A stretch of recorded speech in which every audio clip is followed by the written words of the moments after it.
Compulsion Games, creators of Contrast and We Happy Few, have more of their virtual sleeves with a new action-adventure title set in the Deep South. In South of Midnight, you play as Hazel, a young woman on a mission to save her mama after a massive storm sweeps away her home with her mama inside. We went hands-on with a brief preview thanks to Xbox and Compulsion Games, playing through Chapter 3, which gave us a solid look at the combat systems, platforming, and other mechanics. To say that we're excited for this game to fully release in April is a bit of an understatement. This looks like it'll be a solid contender in this year's game release lineup. I'm Ron Burke, editor-in-chief for Gamingtrend.com, filling in VO work for Cassie Peterson, and this is our hands-on preview for South of Midnight. Our journey with Hazel starts as she begins making her way through the woods and the bayou, searching for her mama. After squeezing through a crevice, we find ourselves in a small clearing surrounded by trees and rocks.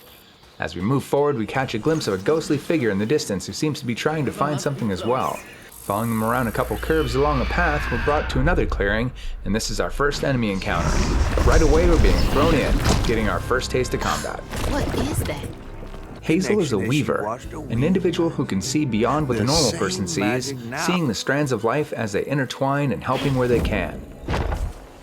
Weavers take on a heavy burden, helping carry others through their misfortunes. It also gives her special abilities that she can use to dispatch her enemies. In front of us appears a growth of some sort, as Hazel describes it. It looks like a bug's nest. We start taking quick swings at it with the X button, but a bug pops out of it and we dispatch it quickly.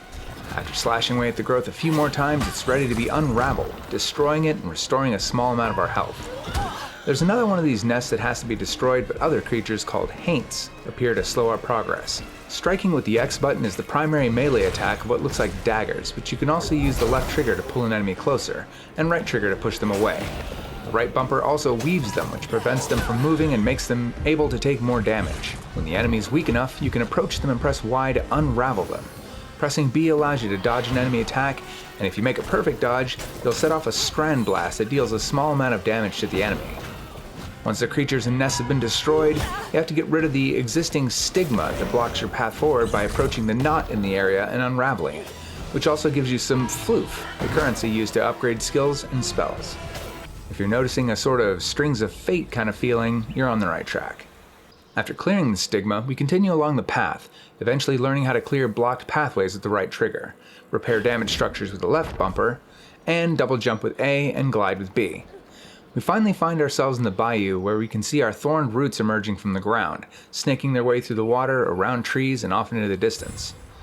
A voice from afar beckons, and we meet our first companion, a giant catfish hanging from a tree, because, of course. From here, we embark on a new adventure, navigating the heartbreaking story of two brothers, before eventually bottling up the pain and putting things right, freeing catfish in the process. Overall, Chapter 3 takes about an hour to complete and sets a solid foundation for the rest of the story to come. There's more floof to collect along the way, allowing us to unlock more skills and spells. Combat itself feels smooth, fluid, and easy to pick up. As we see in countless other games, South of Midnight uses a targeting system so you can try to focus on one enemy at a time while avoiding the others. Enemy attacks can be unforgiving, especially when there are multiple coming at you at once. If your health gets too low, every combat encounter has a healing strand close by that you can use to fully restore your health. But plan wisely and stay on your toes, you only get to do it once in each encounter. The rest of the game is a combination of deep storytelling and platforming around the mission area, collecting floof and learning more about the world. If you've played any of their other games, typical Compulsion game design is a mix of Guillermo del Toro and Tim Burton, looking and feeling like you've gone on some sort of trip that's both intriguing and unnerving at times, which is literally the case in We Happy Few. Both directors have a very unique style, and the same can be said for Compulsion Games' past works. The CG signature style returns in South of Midnight, but with a little less of the macabre and soulless expression. Fans of Contrast and We Happy Few are sure to recognize the brilliance of their creator, but should also appreciate the new realms of creativity the team has harnessed to create a game that's visually stunning, both in the animation style and the art direction. The design of the world and its inhabitants definitely looks like something out of a trippy fantasy. Where else would you find a very large, talking, multicolored catfish? It's not easy to make a bayou beautiful, but that's what they've managed.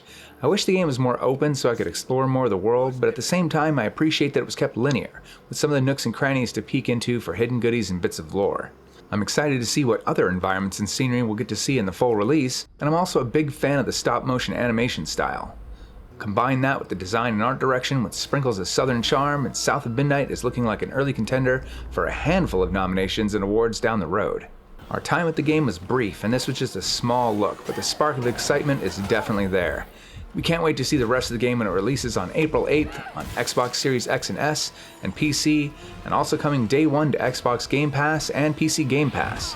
Be sure to stay tuned to Gamingtrend.com and our YouTube channel right here for more South of Midnight coverage and a whole lot more. I'm Ron Burke, Editor-in-Chief for Gamingtrend.com, filling in for Cassie Peterson, saying thank you very much for watching, and we'll see you again very soon.